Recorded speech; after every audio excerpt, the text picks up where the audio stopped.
wow, so now you're all of a sudden realizing that we're human? Like,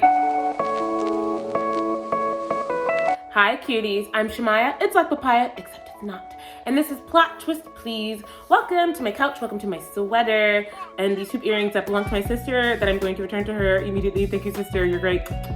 I am going to do a reaction video today, which is not something that I typically do, but I thought I'd, give it a little whirl or doing some new things. And with these short videos, I want them to be more fun and light and entertaining, but also provide some useful information for other people out there who are dealing with mental health issues or who are of a marginalized mental health community, if that's a phrase.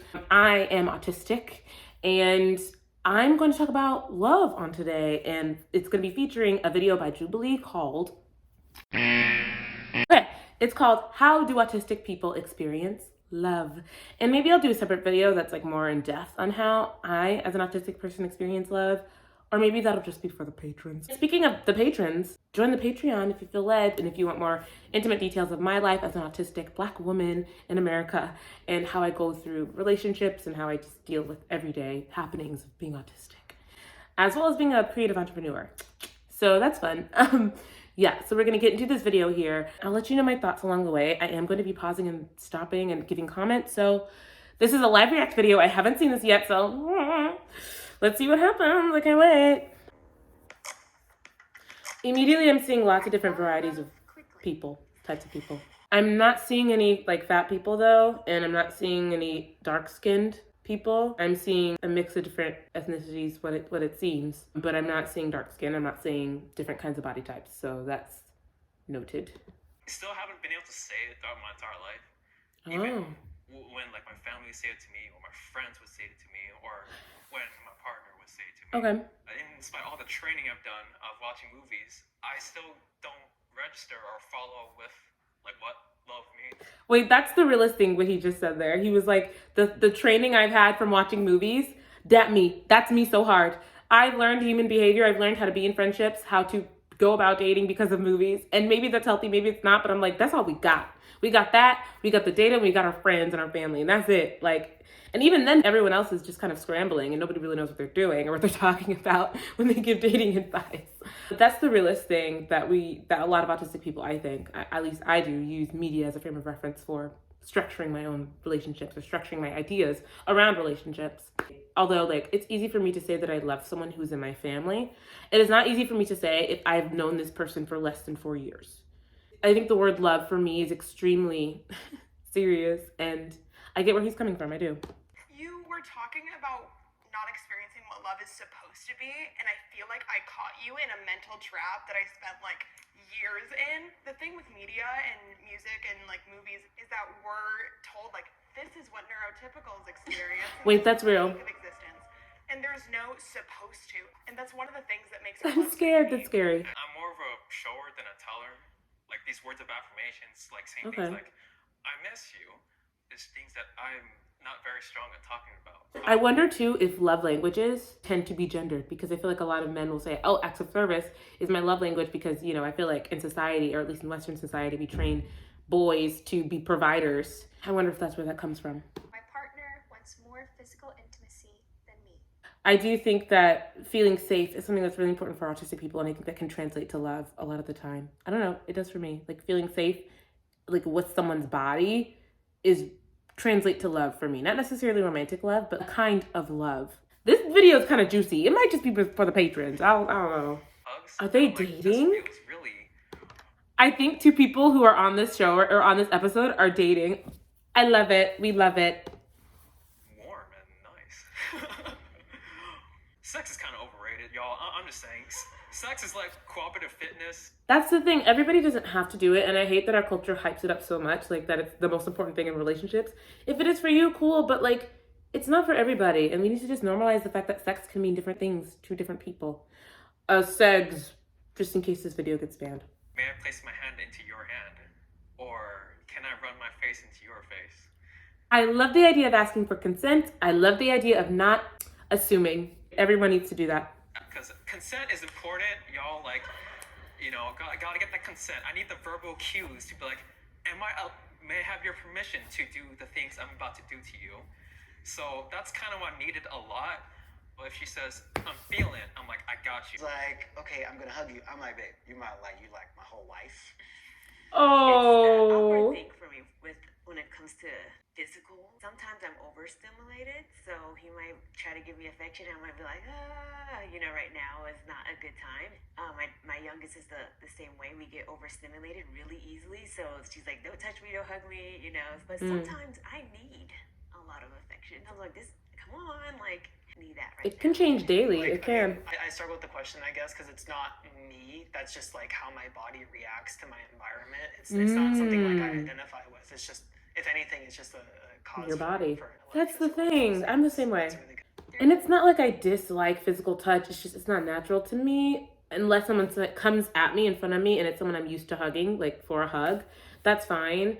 But I'm just not inclined toward physical affection. Like, I will do it if it's like something that somebody else wants or needs, but I'm like, it's not how I show care. I hug my siblings. Like, I'll come up to them and like hug them sometimes, but like, honestly, even with people I've known for years, and even like good friends that I've known for like 5+ years, it doesn't come easily to me. My heart likes it. My body is weird about it.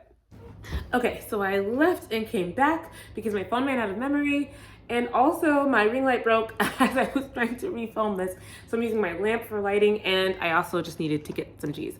So here we go.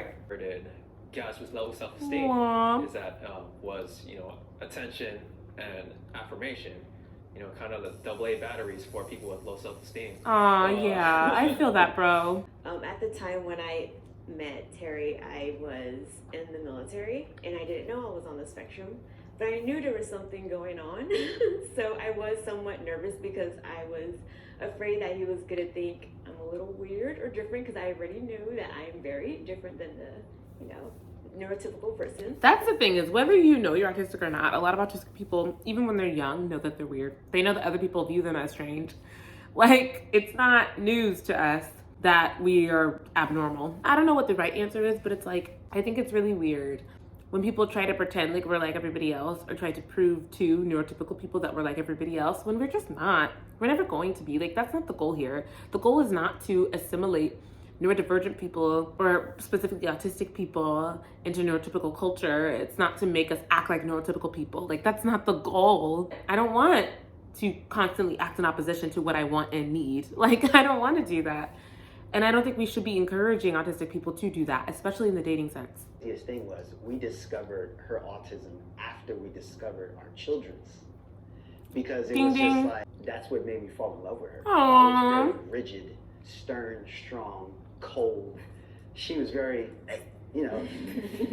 what are you talking about? Let go, And eventually I was able to just let go. So I just realized these are all autistic couples. Everyone on this episode is autistic, and their partner is also on this episode. Wow. I've always gravitated towards people who are not neurotypical, and Same. She's not normal, but it's okay. I feel like a lot of autistic people flock to other autistic people without even knowing it. Like, feel drawn naturally to other autistic people, or at the very least, very non-neurotypical people. Just so funny to me that the brainwaves just do that on their own. I talk a lot about like wanting to find people, like how we'd wanted to find someone that we could like open up to in the face of trauma that we both experienced. And it was at that point I was like, okay, like the nervousness will have to come to an end, and I think this is the person that I want to like retrain my brain into like doing that with. I want kids on the spectrum. 3, 2, 1. That's a hard one. Yeah. I know. If I were to like design a baby, I would make changes. I'm also an engineer, and there are things that like in my life that like I don't feel attached to, and if I could, I would change just from like a genetics point of view. Ooh, we're getting into eugenics here. Let's do it, I guess. Walking right into that one. Because this disability is just that society sees as our inability to communicate or talk to people, that portray our intelligence not by our minds but by the way we speak. Why wouldn't you want to love your kids, whether they're on the spectrum or any spectrum? I strongly disagree comes from what the way the world is kind of seeming like going now for our future generations. Having kids to discover that has literally changed my life. It's changed my patience. It's changed my observations of self. It's changed I get that. all of the trauma that I grew up with, You know, like, although it is. I honestly feel like if you find yourself in close proximity to an autistic person or even to a disabled person, I just feel like your capacity for empathy just ends up growing drastically because you realize how many things in the world are just not set up for disabled people to like live healthy, happy lives. Like you realize how many things they have to circumvent on the daily. And frankly, I think your capacity for empathy ends up growing generally if you surround yourself with people who are not like you or have experiences that are not like yours. I think that just happens on its own. So I understand when he's saying like, wow, my world has opened, my mind has opened. There's so many things I didn't see before because I'm in love with an autistic person.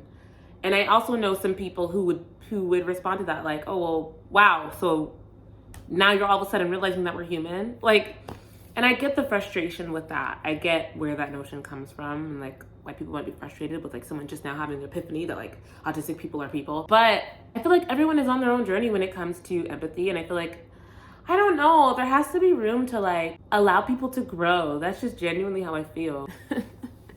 I'd be worried if somebody's empathy level stayed the same for the past 20 years. I don't see the value and efficiency in faulting people for coming to realizations. I don't. They're amazing, like literally the most talented little girls ever. I do feel, you know, sad because they do have challenges with Absolutely making friends and not being able to, I guess, be the neurotypical kid and being able to understand directions right away. So I do have to think like, do I want another child to, you know, have to go through that? So I say somewhat agree because there's a lot of challenges that I had to go through that my kids are going through. And you know what? That is a really complicated feeling. Like, I'm not a parent. I've never been a parent.